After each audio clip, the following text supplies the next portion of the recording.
la madurez emocional.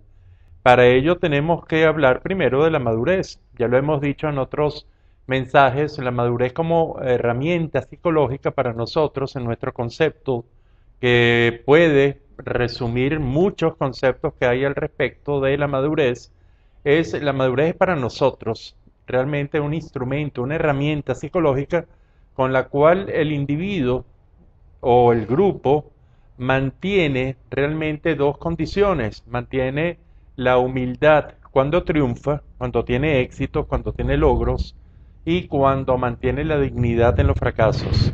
Y esto lo va generando realmente la vida con todas sus experiencias y nosotros realmente entonces vemos que la gente o los grupos maduros realmente saben reaccionar a estas dos experiencias extremas en la vida en la que mucha gente o muchos grupos son medio maduros, es decir, pueden reaccionar en forma adecuada frente a los éxitos o en forma adecuada frente a los fracasos. Pero cuando se reacciona en forma adecuada y los éxitos realmente no se le suben, como se dice, a la cabeza y los fracasos no hace que se convierta en alguien muy vulnerable, entonces entendemos la madurez. Esto, por supuesto, se va adquiriendo con los años. Hay gente que lo obtiene mucho antes por diferentes circunstancias desde el punto de vista psicológico, cultural, pero es interesante el término madurez y el otro fundamental que hemos hablado muchísimo en estos 1000 mensajes es la emoción. Entonces tenemos que la emoción es una reacción fisiopsicológica que se da y ante diferentes reacciones y es nuestra forma de reaccionar. Los seres humanos tenemos emociones, algunos otros animales tienen emociones, pero nosotros fundamentalmente la utilizamos con un cuadro que nos ha servido muchísimo de FODA, fortalezas, debilidades y amenazas y oportunidades que nos ubican en 4 cuadrantes y que para nosotros son las emociones superiores o primarias, que son la alegría cuando hay fortalezas y oportunidades, la ira cuando hay oportunidades pero hay debilidades que no permiten que se aproveche, la frustración, está la tristeza cuando no hay ni fortalezas ni oportunidades, es decir, estamos en debilidades y hay grandes amenazas, y el miedo que aparece cuando nuestras fortalezas no logran neutralizar las amenazas existentes. Entonces, cuando nosotros hablamos de esa madurez o inmadurez emocional, entonces podemos hacer una relación, por ejemplo, el que no sea maduro y no tenga unas emociones muy desarrolladas y entonces haya una baja emoción que podemos considerar un bajo mundo emocional, probablemente este será un ser en shock. Generalmente cuando realmente no hay madurez y hay mucha, muy baja emoción, es shock, mientras que cuando hay una gran madurez y una gran vida emocional, conocimiento de vida emocional, para nosotros estén más emociones es que se manejen mucho mejor, probablemente trabajemos una situación muy adecuada, esa madurez que también se va a relacionar con una madurez de conocimiento racional, de valores y una madurez de conducta, es decir, un saber hacer, un saber estar, que es ese resumen de alta madurez con buena capacidad emocional, pero quedan las dos intermedias que serían muy baja madurez con altas emociones, esto nos está describiendo a alguien muy temperamental y finalmente alguien muy poco maduro, o muy maduro, perdón, con muy bajas emociones, alguien muy frío, alguien muy, se puede decir que sería racional, pero no es conveniente. Estas son las combinaciones que aparecen de esta relación de madurez emocional.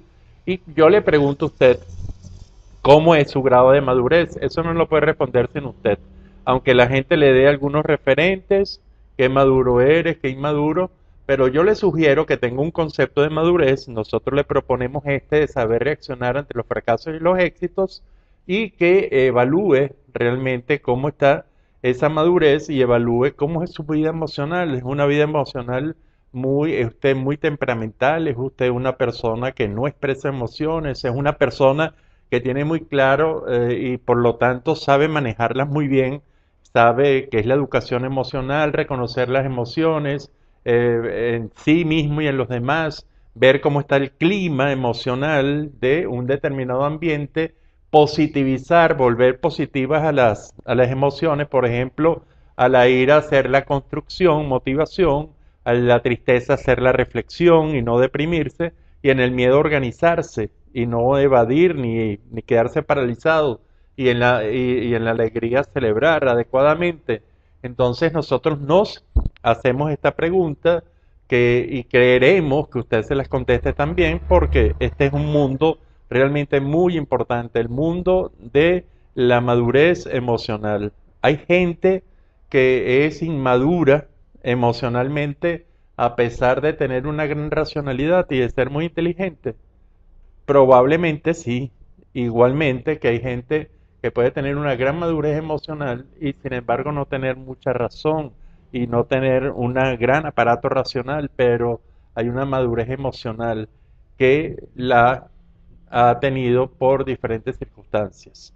Yo quiero que usted piense sobre este tema de la madurez emocional y la inmadurez emocional y creo que va a ser una buena reflexión que nos va a servir para ser mejores seres humanos, que es lo que proponemos en estos 1000 mensajes. Será hasta el próximo de ellos.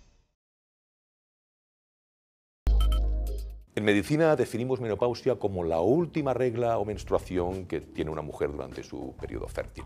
Realmente la menopausia significa un cambio importante, pero no es exactamente el periodo de tiempo en donde se extiende ese cambio entre la fertilidad y la no fertilidad. Como hemos dicho, la menopausia es la última regla. El periodo previo y posterior lo denominamos como perimenopausia, es decir, los periodos de unos cuantos años, antes y después, en donde se van produciendo una serie de alteraciones menstruales que alertan a la mujer sobre que algún cambio hormonal se está produciendo en su organismo. No obstante, esta nueva situación de la mujer es una situación que va a hacer que la mayoría de mujeres vivan casi un tercio de sus vidas con este proceso, un proceso postmenopáusico. Se caracteriza por la incapacidad de los estrógenos para proteger a la mujer en algunas cuestiones fundamentalmente cardiovasculares y los huesos, la llamada osteoporosis, y se caracterizan por la sintomatología que aparece, que suelen ser los sofocos y las sudoraciones nocturnas, el insomnio y los trastornos del sueño y ciertas atrofias y sequedades a nivel vaginal y de los órganos genitales. Lo importante de la menopausia es saber que durante este proceso, que acontece alrededor de los 50 años, un poco antes o un poco después, la mujer pierde su capacidad reproductiva, pero la vida de la mujer continúa y lo que hay que tener son sencillamente algunas precauciones desde el punto de vista de la higiene personal y de los hábitos saludables para que las manifestaciones propias de los sofocos, alguna atrofia vaginal, incluso la más grave de todos, que sea la osteoporosis a largo plazo, se puedan prevenir mediante alimentación sana, mediante ejercicio físico y consultar siempre con el ginecólogo de confianza que nos dará las pautas adecuadas para resolver este problema que por otra parte es absolutamente natural y todas las mujeres lo padecen.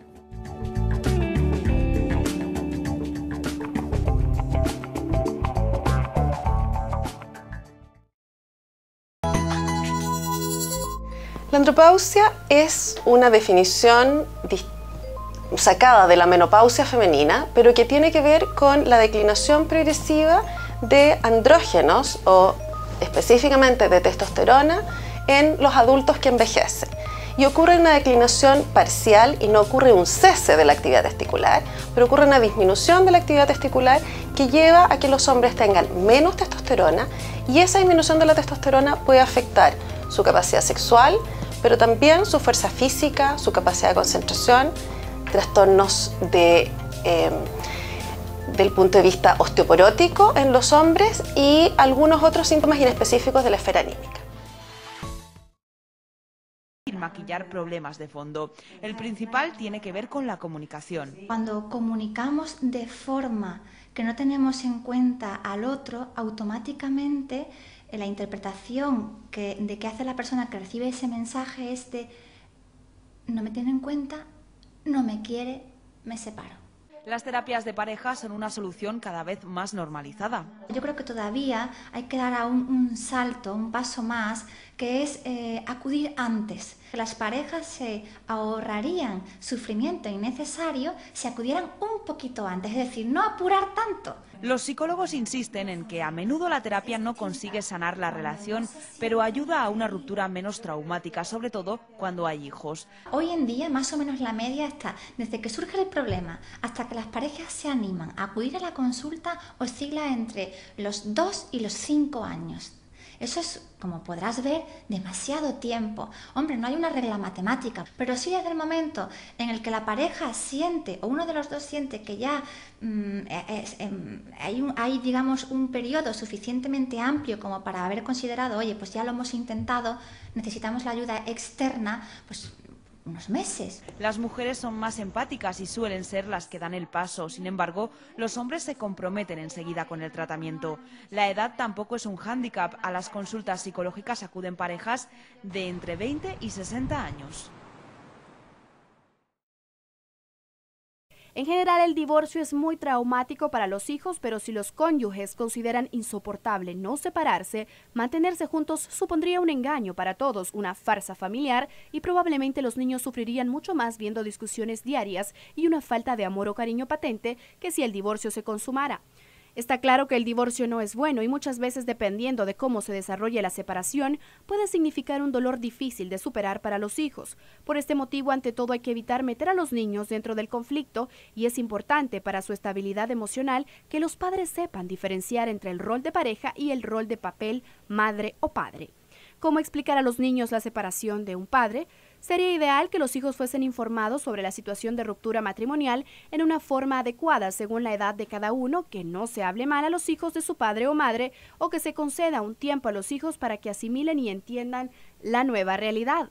Así se sentirán seguros y esto tiene una orientación profesional y consejo que le ayuda a comunicarse y a resolver el problema. Consejos para hablar de divorcios con los hijos. En este caso, comente la situación con claridad. Explíquele a su hijo que papá y mamá ya no pueden y no desean vivir juntos y que a partir de ahora vivirán en distintas casas. Explíqueles qué es la separación y sus consecuencias.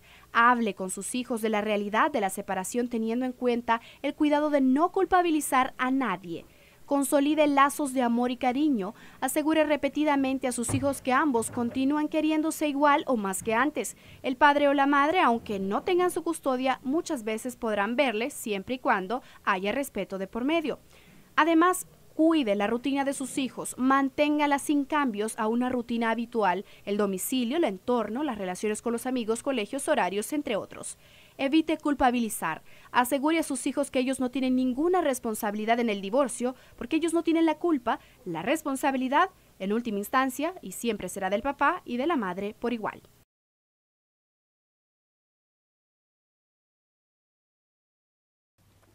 A continuación, vamos a ver los efectos que se producen automáticamente por imperativo de la ley y sin necesidad de que lo declare el juez cuando es admitida a trámite la demanda de divorcio. Son los mismos que cuando se interpone una demanda de separación. En concreto, son los siguientes.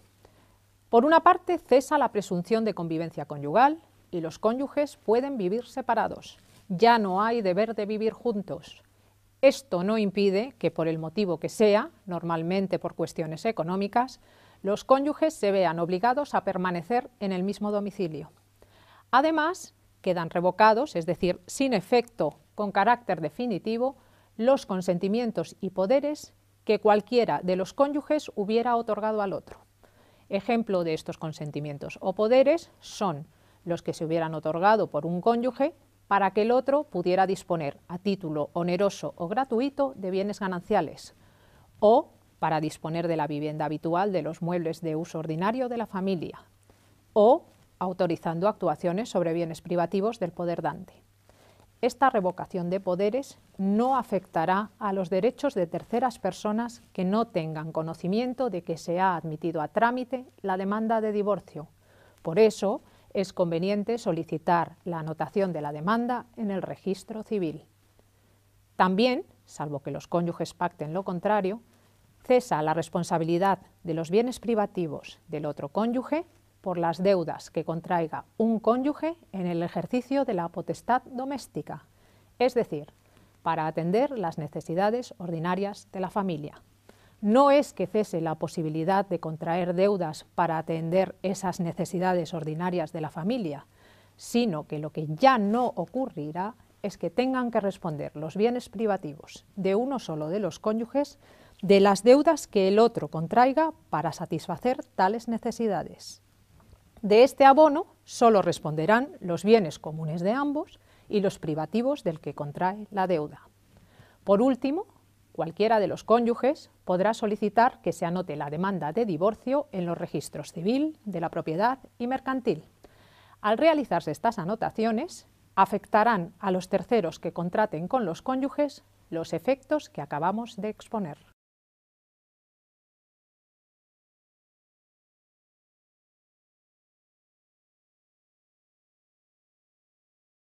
Haremos el tema de acostumbrarse a la soledad, lo que es el abandono. Habíamos señalado que entrar en el proceso del divorcio no es un tema demasiado fácil, es un tema largo, tortuoso, que se queda con el peligro de quedarse atrapado en uno de esos obstáculos. Y aquello es acostumbrarse a la soledad. Siempre antes de entrar en este proceso hipotético del divorcio, imaginariamente tendremos que trasladarnos a ellos antes de tomar una decisión, porque esto implica que nuestra rutina diaria va a ser totalmente diferente. Nuestros momentos de servirnos los alimentos, el momento que vayamos a dormir, cómo serán y con quién serán esos instantes, cómo emplearemos los tiempos de ocio que disfrutábamos al lado de nuestra esposa y de nuestros hijos, qué será de nuestra vida al no estar en contacto con nuestros hijos, etcétera. Pero el tema del abandono tenemos que analizarlo como una forma de habituidad. Cuando la pareja recién empieza a casarse, cada uno de los elementos de la pareja ingresa a esa sociedad con un bagaje cultural y de costumbres totalmente diferente, con hábitos diferentes, con formas y puntos de ver la vida diferentes, que gradualmente entran en un proceso de acomodo, de acostumbrarse y de tolerancia del uno al otro. Cuando entramos en el proceso del divorcio, en cambio, tendremos que desaprender lo aprendido y volver a aprender lo que en una etapa anterior habíamos vivido. Es decir, desaprender aquellos momentos en los cuales disfrutábamos al lado de nuestra esposa o de nuestro esposo, de una taza de té, de un café, de un delicioso almuerzo, o de un momento de ir al cine, a la televisión, etcétera, de compartir el chisme diario de la familia. En fin, una serie de circunstancias a las cuales todos nosotros nos hemos acomodado. Ahora que estamos separados, acostumbrarse a la soledad para algunas personas será realmente terrible. No todas las personas reaccionan de la misma manera. Personas que disfrutarán de pronto con el disfrute de lo que da la libertad de una soledad, pero otras personas en cambio se agobiarán de la misma.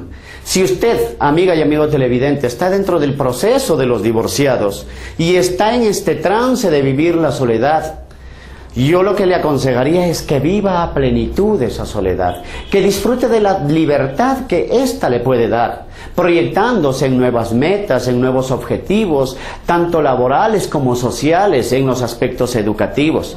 Pero si usted, por el contrario, esos espacios de soledad, lo único que ha conseguido es mantenerse en el llanto permanente, en la amargura, o tratar de buscar paliar sus penas y sus frustraciones en el alcohol, o en la visita diaria y continua a las discotecas, seguro estamos que está en el camino equivocado, y que los problemas que le conllevó al proceso del divorcio, todo lo contrario, se agudizarán.